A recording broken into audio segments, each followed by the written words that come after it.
Buenos días, muchas gracias por su asistencia. Mi nombre es Silvia Sato, actualmente soy estudiante de MEX en la Universidad de Tsukuba. Pertenezco al Laboratorio de Bioelectroquímica del Departamento de Ciencias Puras y Aplicadas. Y bueno, yo soy bióloga y acá en Japón estoy aprendiendo mucho sobre lo que es la bioelectroquímica, ¿no? Más adelante voy a explicar un poco de qué trata mi proyecto, pero en sí yo he postulado a esta universidad para realizar un proyecto basado en celdas de combustible microbianas. Creo que la explicación del título la voy a dar mejor más adelante. Quisiera empezar con una pequeña introducción de qué son los sistemas bioelectroquímicos y luego detallar un poco más sobre las celdas de combustible microbianas. Estas son un tipo de sistemas bioelectroquímicos, ¿no? Y mi proyecto trata básicamente de esta configuración. Y dentro, como su nombre lo dice, dentro de estas celdas de combustible microbianas existen microorganismos y yo en mi proyecto voy a utilizar Shibandella oneidensis.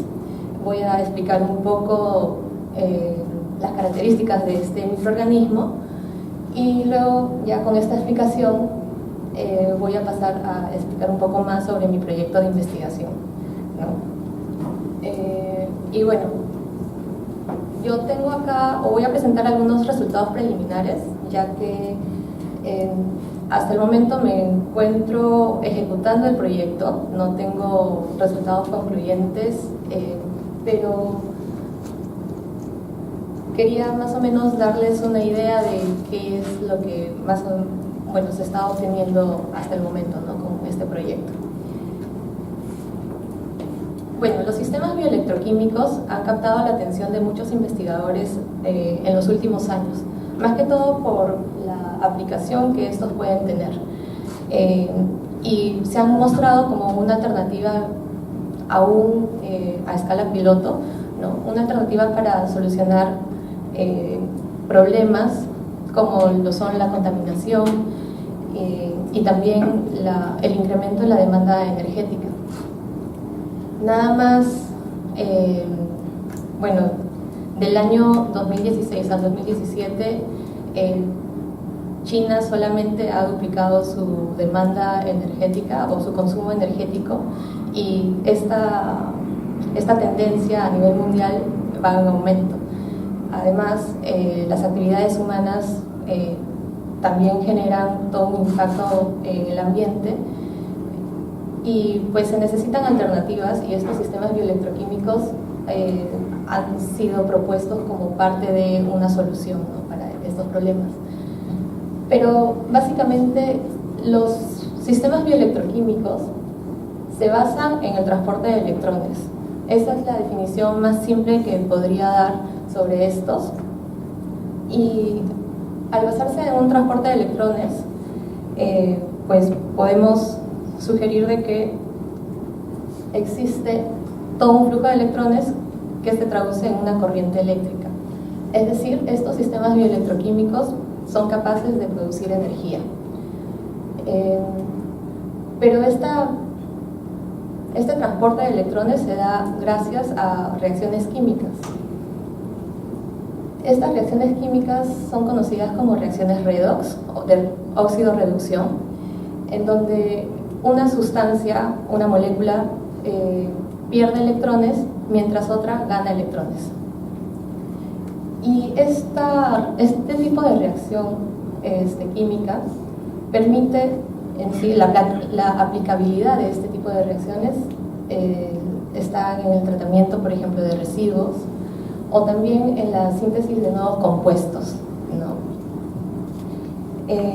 Y básicamente en este tipo de sistemas lo que se aprovecha son funciones que naturalmente se dan en nuestras células, por ejemplo, ¿no? Se aprovecha toda una cadena de electrones que producen energía y básicamente para estos sistemas bioelectroquímicos los catalizadores que se están utilizando son microorganismos, enzimas o incluso una interacción entre planta y microorganismo.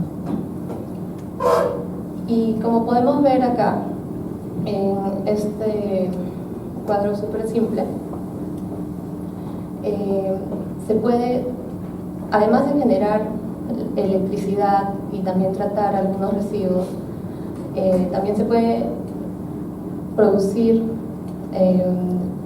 compuestos de interés como son etanol, acetato, isobutanol, etc. O también se puede recuperar, por ejemplo, el amonio desde la orina, que es un residuo. También es posible recuperar o remover y recuperar metales de procesos metalúrgicos o mineros. Es decir, la potencialidad de este tipo de sistemas es muy grande, muy vasto, porque se basan en una función muy simple que ocurre naturalmente, y las implicancias, bueno, en sí son muy interesantes. Incluso se pueden utilizar estos sistemas bioelectroquímicos como biosensores porque existe una señal, ¿no? Estos biosensores, el más conocido que podemos mencionar y está basado en enzimas es los dispositivos para medir la sangre, la glucosa, medir la glucosa en sangre, pero también se ha sugerido de que se pueden diseñar biosensores para un monitoreado ambiental, por ejemplo, para monitorear contaminantes en aguas.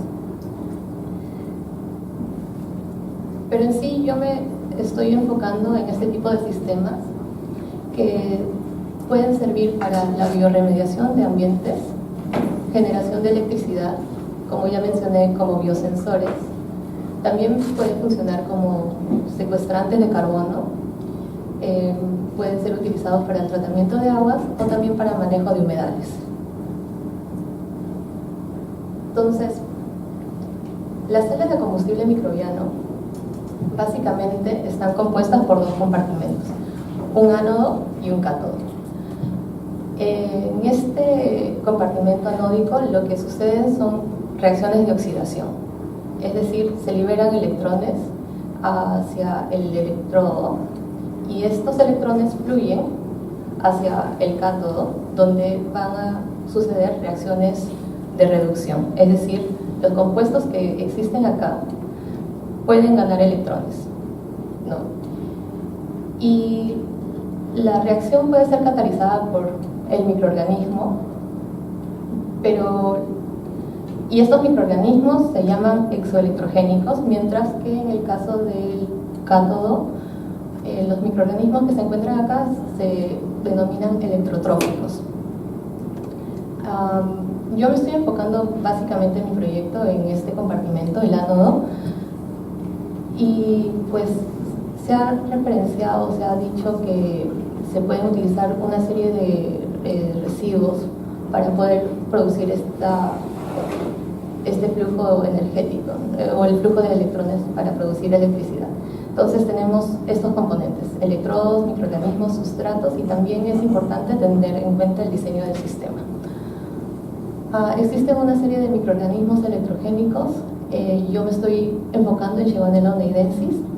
Sheggonella oneidensis es un microorganismo gram negativo y utiliza tres tipos de transporte de electrones.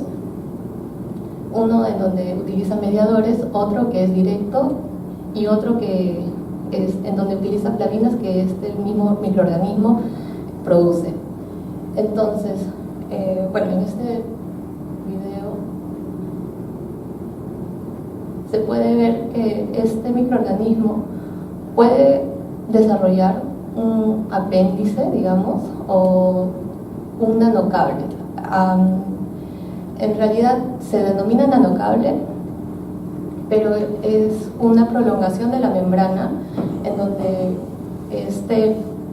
tiene una serie de, citocromos C que le permiten al microorganismo, por ejemplo, tener un contacto directo con el ánodo y pasar estos electrones directamente.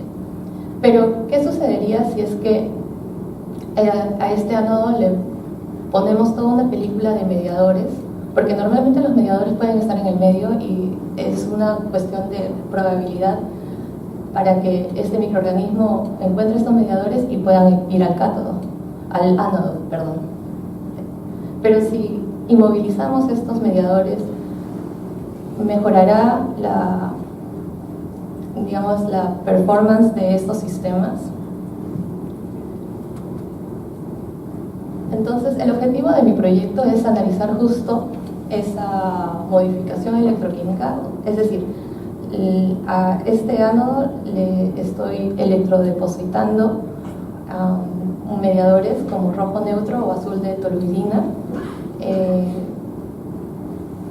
y también estoy adicionando sustratos para que este microorganismo pueda crecer, ¿no? Y el diseño del reactor que estoy utilizando para mi experimento es de una sola cámara, es decir, el compartimento anódico contiene todo, pero el compartimento catódico está, está como que en contacto directo con el oxígeno atmosférico, es decir, acá se abre una ventana y el cátodo está directamente en contacto, ¿no?, con el oxígeno para que suceda esta reacción. O sea, los electrones que pasan por este circuito pueden combinarse para formar agua simplemente.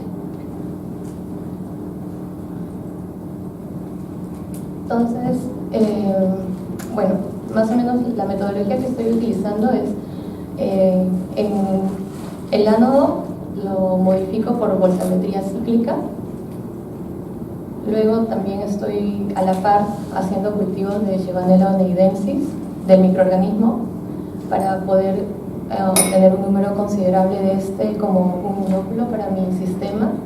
Luego también finalmente cuando tengo estos dos listos, ensamblo mi celda de combustible microbiano de una sola cámara y monitoreo este sistema por varios meses. Y realizo, bueno, como ya comenté en el objetivo, realizo diferentes tratamientos en donde varío el sustrato y también el mediador, ¿no? El sustrato lo pongo en el sistema luego de tenerlo todo ensamblado. Y bueno, analizo los datos y estos son mis resultados preliminares. En el caso de Shevanella oneidensis, para poder obtener una buena cantidad de células como inóculo, al principio tuve que hacer varias curvas de crecimiento y más o menos pude calcular que a 60 horas puedo obtener un número de células considerable, así que en un medio como Luria bertani, que es normalmente utilizado como un medio general, ¿no? Y bueno, pero después, una vez que yo inoculo con el microorganismo, mi sistema,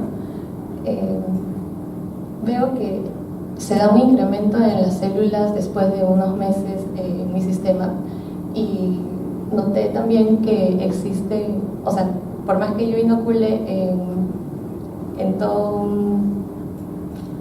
en medios controlados de laboratorio, el número y también la diversidad cambia en mi sistema, es decir, hay nuevos organismos o microorganismos que están presentes en mi sistema. Bueno, también evalúo la modificación de mi electrodo por esta microbalanza de cristal de cuarzo y veo que las modificaciones son muy distintas entre cada uno de los mediadores que estoy utilizando. Por ejemplo, en el caso de azul de toluideno, veo que la frecuencia, estos gráficos demuestran la frecuencia versus el tiempo, y veo que acá sí se está acumulando, ¿no?, mi mediador, mientras que en pues parece que se está saliendo, ¿no?, del ánodo. Entonces es algo que debo evaluar más a detalle. Y también la estabilidad de mi electrodo parece que está siendo afectada más que todo por el sustrato. Por ejemplo, cuando alimento mi sistema con acetato, la disminución o el consumo del acetato es menor en el caso del lactato, es decir, mi microorganismo al parecer prefiere el lactato, ¿no? Y justo este sustrato también parece tener algún rol en la estabilidad de mi electrodo. Pero aún así, cuando hago la modificación de mi electrodo, no llego a tener resultados reproducibles, y es muy probable que suceda esto porque el electrodo que estoy utilizando tiene una configuración 3D y parece que el contacto que tiene con el cable que estoy utilizando de titanio no es suficiente para llegar a todas las zonas, ¿no?, del electrodo. Y bueno, cuando evalúo el rendimiento, ¿no?, en términos de corriente en miliamperios versus, bueno, durante horas, veo que, por ejemplo, en el caso del acetato, la corriente va disminuyendo, tiene una pendiente negativa, y en el caso del lactato va en ascenso. Entonces, al parecer, el sustrato tiene una implicancia en sí en la estabilidad de mi electrodo, pero en el tema de rendimiento hay también un rol, ¿no?, del sustrato y también de la modificación. Y bueno, esos eran los resultados preliminares de mi proyecto. En realidad este proyecto tiene tres componentes importantes, que son pues el diseño del bioreactor, también el estudio a nivel del ánodo y también a nivel del cátodo. Y bueno, más adelante voy a utilizar herramientas de biología molecular para poder hacer el estudio, ¿no?, de las comunidades y también de la expresión de mi sistema o de Shibandella oneidensis. Y bueno, creo que me pasé del tiempo. Muchas gracias por su atención. Muchas gracias. Tenemos tiempo para una pregunta muy corta de parte del público, si hay alguien que quiera hacerla. Yo tengo una pregunta muy puntual. ¿Este tipo de investigación es posible hacerla en Perú? Por ejemplo, en el caso de este tipo de investigación está empezando. Sí, hay grupos que se están uniendo en Perú, por ejemplo, entre la Universidad Nacional de Ingeniería con Cayetano. Conozco algunos grupos que están uniéndose. Lo que pasa es que no hay muchos grupos interdisciplinarios. En este caso, bueno, acá existe, yo estoy haciendo este proyecto también con el apoyo de una empresa. Es una empresa que produce aceros y tiene este problema, ¿no?, de contaminación, que lo están solucionando, pero quieren también tener una alternativa de tratamiento. Entonces, digamos, hay un interés por parte del sector privado, hay un interés también de la universidad por acercarse al sector privado y llevar a cabo algo en conjunto, ¿no? Y también, pues, por ejemplo, me ha llamado mucho la atención mi asesor, o sea, mi sensei, está muy interesado en hacer contactos fuera de Japón, ¿no? Trabaja con grupos en Francia y con grupos también en Australia, y me ha propuesto también hacer el proyecto con uno de los grupos, bueno, el grupo de Australia, que es bastante fuerte, ¿no?, en este campo, porque la Universidad de Queensland tiene un centro de tratamiento de aguas. Entonces busca hacer conexiones, digamos, el networking es muy, muy interesante. Muy bien, muchas gracias, Silvia. Sí, Gracias a ustedes. Gracias. Le damos otro aplauso, por favor.